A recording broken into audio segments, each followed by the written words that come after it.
Hey guys, welcome back to the channel. Today we're going to compare the Haute42 G13 to the other Haute42 pads. We have our B, our S, our P, our M, our T, and our R. If you have smaller hands or larger hands, you want a smaller footprint or a larger footprint, which device is the best compared to this one? Let's dive in. Here we go.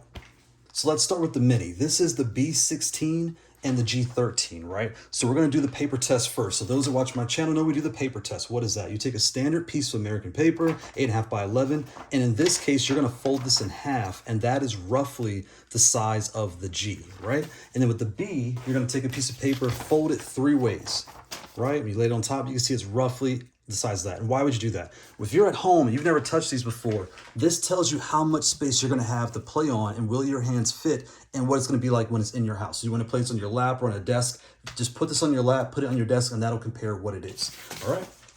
So when we put these two back to back, we can see here that they are the same width, essentially, right? When it comes to height, you can see there that this pad here is roughly 1 adapter taller than the B, right? When we go over features, right? So the G has nothing on the bottom, the power here on the side, the power on the top, the pass-through port on this side, and that's it, right? Whereas this one here, nothing on the bottom, power on the right, or excuse me, the left, the pass-through on the top, and nothing on the right. When you look at your activation button, so when you use these controllers, you're gonna plug into your console, and again, you're gonna press home, and then the A button, and then you'll press start. Whereas on this pad here, home and start are in the middle.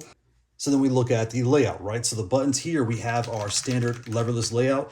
This also has that layout here. This has the arrow, but the arrow is sideways, right? So this is not proper up. It is kind of off to the side because the screen is right here. So that is something that's part of this design. Whereas this is a standard arrow key keyboard layout. The switches here, you can see are keyboard switches. You know, it sits natural and everything else.